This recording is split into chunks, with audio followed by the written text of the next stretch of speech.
Look Both Ways, A Tale Told in 10 Blocks by Jason Reynolds. Chapter 8, Southview Ave, Ooka Booka Land. Gather, gather, gather round, ladies and gentlemen, leopards and giraffes, lollipops and gummy bears, lizard lips and googly eyes, and yes, even you, Mrs. Stevens. I am the super say-so, and I've come to make you laugh until you pass. Pass what, you ask? Pass gas? Pass out? Pass away? Pass anything other than class. Careful, Mrs. Stevens warned from her desk in the corner of the room. She sat with her arms folded, watching Cynthia say-so sewer put on a show in front of the class. This was the only way to keep Cynthia from disrupting and derailing the entire lesson. If Mrs. Stevens didn't give her these 5 minutes at the end, Cynthia would burst into some kind of sideways monologue about whatever Mrs. Stevens had been teaching that day. Like how negative numbers deserve empathy because no one should ever feel lower than zero. I mean, wouldn't you feel a little negative too? If people kept saying you less than nothing, you basically don't even really exist. You under. Your mama done probably kicked you out. Your girlfriend or boyfriend done broke up with you. And when you asked why, they just said something like, you ain't enough for me. So tell me, who is crying for the negative number? Who, Miss Stevens? Who? Cynthia would wail and flail over dramatic fists in the air, all leading up to the big finish. Cynthia planting her face flat on the desk, cheek to wood. And right when Mrs. Stevens would think it was over, Cynthia would lift up and ask, you know what I would do if I was a negative number? There was only one answer. Cynthia, don't you dare, Mrs. Stevens warned, knowing what was coming. There was always only one answer. I would. One answer, and the whole class knew it. Cynthia, seriously? Mrs. Stevens shook her head. And because the whole class knew it, they joined in and said it with her. Run! Cynthia would jump up from her desk and charge out of the classroom, but only for a second. Then she'd come back in as if it never happened, have a seat at her desk, straighten her posture, pick up her pencil with one hand, and play with the two plates sprouting from either side of her head, a hairstyle she loved for its comedic effect, with the other. Mrs. Stevens used to call out for her, used to stutter step toward the door, used to threaten to write her up. Don't divide me from the class, Mrs. Stevens. Please, don't divide us. Cynthia would fake beg, doubling down on the math joke. Oh, I'm not planning on doing any division, Cynthia. I'm thinking more along the lines of subtraction. But Mrs. Stevens never did. Truth is, she liked Cynthia's jokes. It reminded her of old comedians on the black and white TV shows her grandmother used to watch when she was a child. So she cut the goofball a deal. If Cynthia could be attentive and serious all class, she would get the last 5 minutes to do her thing. So, L's and G's, let's start with the news. This just in. Shirt is a strange word, right? I mean, seriously, there had to be a better option when it came to naming this. Cynthia tugged at the collar of her t-shirt. I heard, and this is just what I heard. A long time ago, there was this dude who was a clothes maker, and he invented this thing to cover your chest and arms and stuff. Now, when he first made it, he called it an arm belly chest cloth. But that was too long, so then he shortened it to an ABC. But then the ABCs came out, and that became a whole thing with the song and the cool LMNOP part. And the next thing he knew, everybody was doing it. And the clothes maker realized maybe ABC wasn't the best name to call his arm belly chest cloth. But he ain't have another name for it. One night, he was sitting with a friend. No, not one friend, a bunch of his friends, at a dinner. And everybody's trying on his arm belly chest cloth thing, right? And the clothes maker is nervous because people love it and they keep asking him what it's called. And when he tells them, their faces drop like they can't believe it. That's too long of a name. We call shoes shoes, not toe cover uppers, they said. Now, see, the clothes maker was a nervous eater. I forgot to tell y'all that part. Every time he got stressed out or like anxious, he would eat. And now he was nervous because everyone was saying his garment wouldn't work unless he changed the name. So, what are you going to change it to? They asked. And instead of responding, he just started stuffing bread in his mouth. Bread, bread, bread, just pushing it in there. What are you going to name it? They repeated. And do you know what the clothes maker said with a mouthful of rolls? Pause for effect. I'll tell you what he said. Cynthia wound up. The clothes maker shrugged and said, all muffled, Sure, I don't know. And before the ruckus could even come, Mrs. Stevens shut it all down. Okay, okay, that's enough for today, she said, trying not to laugh herself. There was no need to cut Cynthia off anyway, because the punchline landed at the exact moment the bell rang. Cynthia's mother worked all day and went to school all evening. And when Cynthia was a baby, her mother would rock her to sleep with bedtime stories read out of night school textbooks. She was Cynthia's hero, a hero too busy to save her, a hero too hardworking to even find time to laugh, but a hero nonetheless. But Cynthia's grandfather was her superhero. Not in the superhuman sense, but in the way that there was something incredible about him, at least to Cynthia. To almost everyone else, he was just the wild ex soldier who owned the liquor store right in front of her apartment building. The kind of man who would take a wooden crate, flip it upside down, and then step up on it and put on a show. Hold court right there in the middle of the store. Jokes were his superpower. The dirtier, the better. Cynthia was even named after him. His name was Cinder, and whenever he'd introduce himself to people, they'd always ask, Cinder like Cinderella? And he'd say, Nah, Cinder like Cinder Block. But really, he was a bit of both. He had a toughness to him, a hard headed, hard handed, hard talking man. But he was also soft, soft enough to hold baby Cynthia and stare at her and laugh like she was the greatest joke ever told. Soft enough to know a good sidekick when he saw one. Soft enough to give her a nickname, Sweetie Say So. Named her that because of all the goo goos, gagas, and grunts Cynthia would make whenever Cinder would pick her up. A noisemaker, always a noisemaker. And Cinder would just salute her and say, Sweetie, if you say so, sweetie. Cinder's girlfriend, a gray haired, lipsticked, cigarette smoking male woman named Ms. Fran, would always come by his store to deliver letters and bills, always catching him in the middle of his jokester routines. She'd laugh in this way that made all the bottles in the store rattle, made all the men jealous of the love thing she and Cinder had. And when she came on Saturdays, she'd always catch Cynthia marching around outside the front of the store, prompted by her grandfather, and Ms. Fran would stick stamps on Cynthia's chubby cheeks and forehead. I'm gonna put you in the mailbox, ship you off to Ookabuka land, she'd tease. And Cynthia would laugh and scream, No! As if Ookabuka land were a real place. Miss Fran died when Cynthia was 7. Hurt Cynthia to lose the only grandmother she'd ever known, but her sadness was nothing compared to Cinder's. Seemed like Cinder's mind floated away with Ms. Fran's spirit and voice. Or maybe it went underground with her body, buried in the cemetery across the street from the liquor store. Cinder could see her gravestone from the window of the fourth floor unit he and Miss Fran had lived in together, 5 doors down from where Cynthia lived with her mom. It wasn't long after Miss Fran's death that Cinder closed the liquor store. It wasn't long after the store closed that it was knocked down. It wasn't long after it was knocked down that the apartment complex built a playground where it used to be. A sliding board, a set of swings, a seesaw, a stage. Not a big, elaborate stage, just a concrete platform about the size of the wooden crates Cinder used to stand on in the store. A bronze plaque bolted to it that read, Cinder's Block. Cynthia hoped that maybe he'd step up on it someday, crack a joke or two. But he never would, because it wasn't long after the store was turned into a playground that Cinder started to forget things. How to turn on the radio, how to work the microwave. And every time something simple would slip his mind, Cynthia would have to come over to help.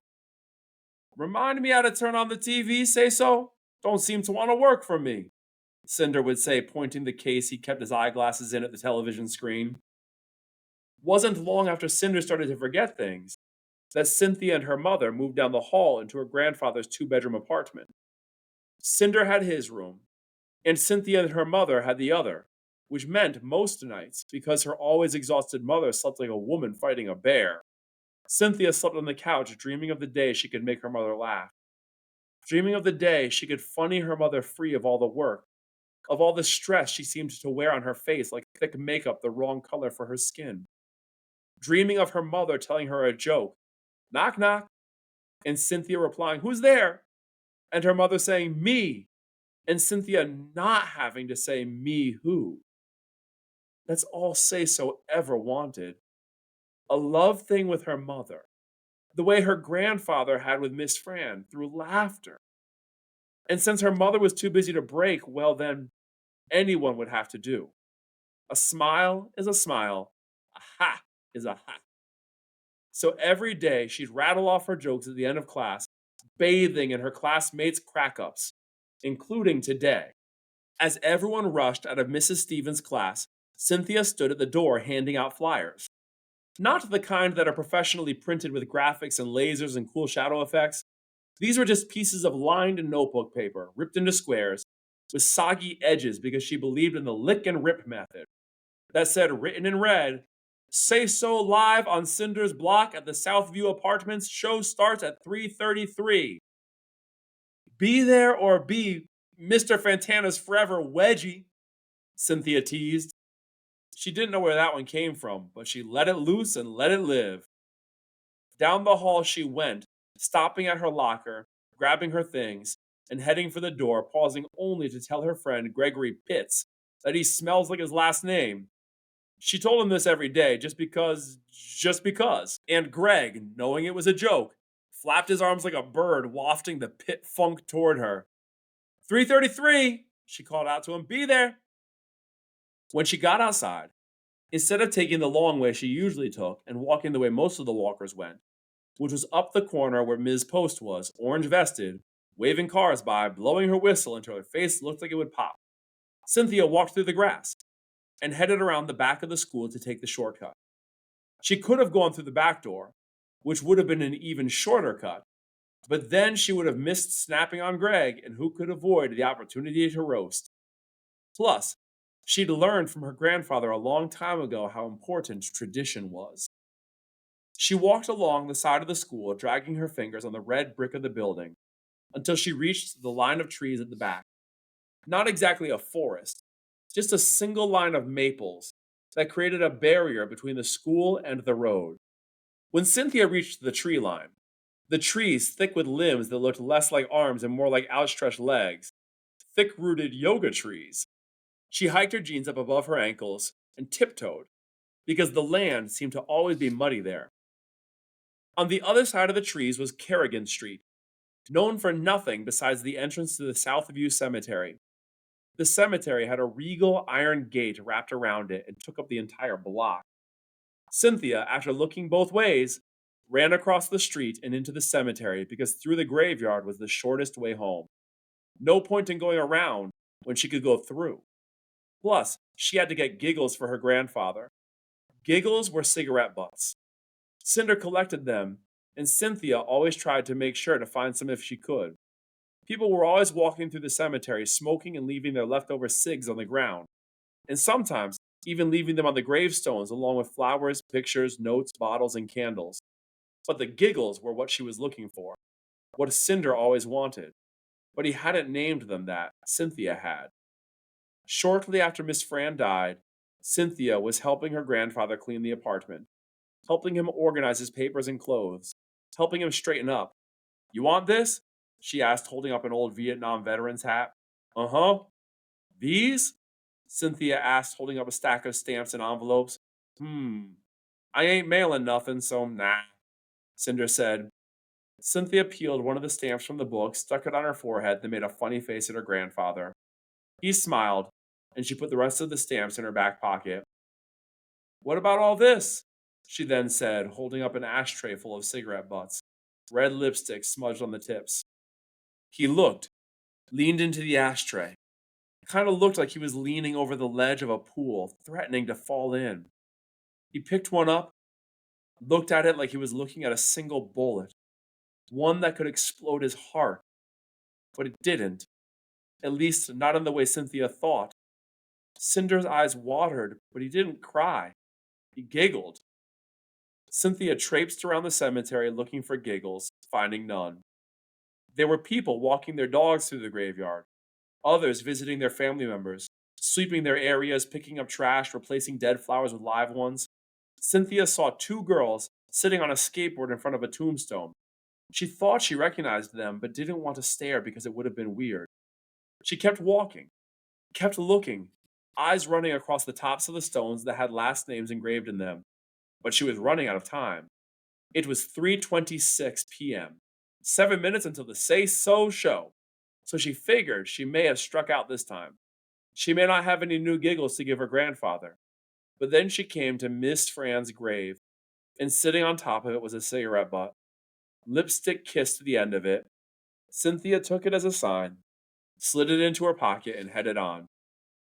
After she came out on the other end of the cemetery, Southview Avenue side, she crossed to the street over to where the playground was. There was a little girl sitting on a swing, kicking her legs, flying back and forth. Static electricity for hair, happiness for a face.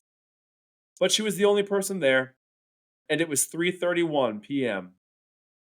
Cynthia sat on Cinder's block, stretched to crack her back. The couch seemed to be making her body old, and when she thought about that, it made her laugh.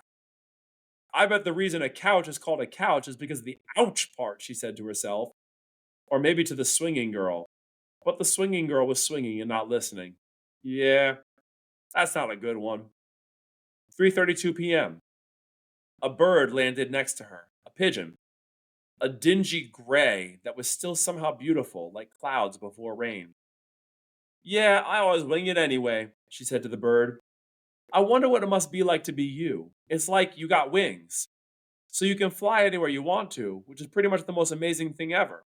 You can fly to the things you want. But the letdown is that when you get to wherever the things you want are, you ain't got the hands to grab it. That one made her laugh a little. 3:33 p.m. No one came.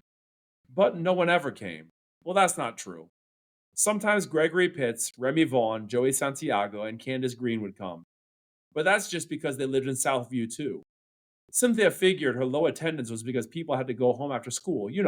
Parents, practice, homework, stuff like that. Either that, or they never thought she was being serious about her shows. That the whole 3:33 thing was just part of her act. Part of the joke. Part of the say-so thing. And so they all were thinking, yeah, okay, if you say so. Right? Of course. Truth was, 3:33 p.m. was for Cynthia's mother. She got off work as a barista at 3 and had a school, now graduate school, at 4:15. She always went straight to class, but if for some reason she decided to skip, to take a day off, to give herself a break, Cynthia would be right there, standing on Cinder's block, ready to joke a smile onto her hero's face, just the way her superhero had taught her. But there are no days off for a hero. So Cynthia opened her backpack, pulled her notebook out, and snatched a page loose. She dug out a pen and started scribbling the joke about the bird and it not having hands, and how awesome it would be to have wings if you also had hands. But then that would make birds angels, and how it'd be way too scary to see angels with beaks. That made her laugh too. Cynthia then pulled out an envelope and a stamp. She kept them in the small pocket in the front of her bag. She folded the paper, slid it into the envelope, sealed it, then wrote her own address on it. After that, she slapped the stamp on it. She peeled another stamp from the book and walked over to the little girl in the swing. Want a sticker? Cynthia asked. The little girl stopped swinging, held her hand out. Cynthia stuck the sticky square to the back of it. Charlie Chaplin. When she got upstairs to her apartment, Cynthia dropped her bag on the couch and beelined to her grandfather's room. Knocked. Grandpa, I got mail. No answer. Knocked again. Grandpa, it's Say So, mail. Nothing. Concerned, Cynthia turned the knob, opened the door slowly. Grandpa? He was there, sitting on the side of his bed, scribbling in his notepad. Paper balls littered the floor, so many that the door swept a bunch of them to the side of the room. That wasn't unusual. There were always paper balls, most with random sentences on them, starts and stops, his hands holding a pen, spitting whatever was coming from his sputtering mind. But a few were not in his handwriting. A few had been snatched from envelopes written in the loopy cursive of the coolest granddaughter in the world. Grandpa, you hear me knocking?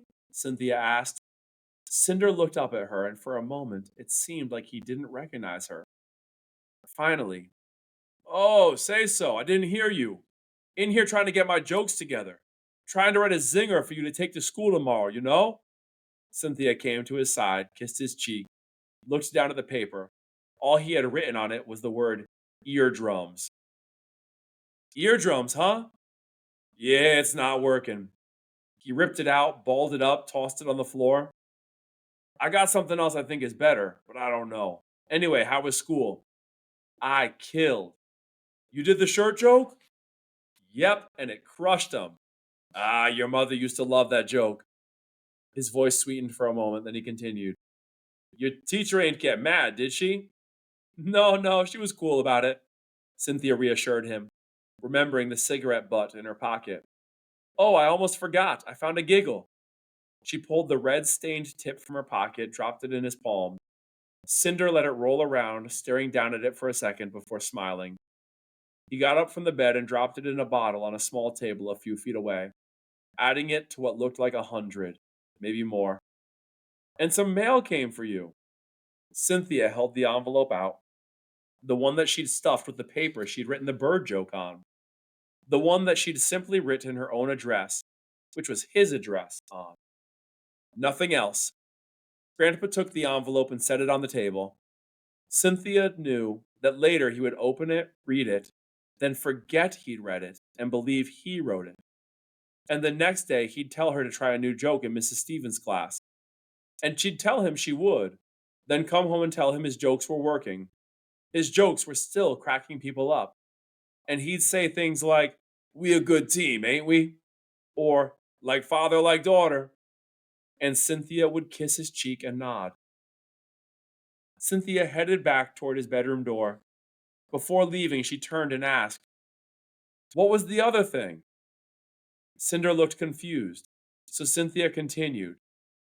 The joke. You said you were thinking about something else. Oh, just this thing I was kicking around, but I don't think it'll work. What was it? Tell me. Okay. Cinder steadied himself, looked his granddaughter in the eye. What would happen if a school bus fell from the sky? Cynthia thought for a second, a smile creeping onto her lips. I mean, is it coming from Ooka Booka land? Silence. Just that thought between them. Cynthia looking at her grandfather, her Cinderella, her cinder block. The man who taught her to perform. Taught her that life is funny most of the time. And the times it ain't funny are even funnier. And there ain't no forgetting that. He looked back at her, and in a way that only grandfather and granddaughter could do, together Cynthia and Cinder split open, and laughter poured out of them. A laughter free enough to make the bottle of giggles on the table rattle.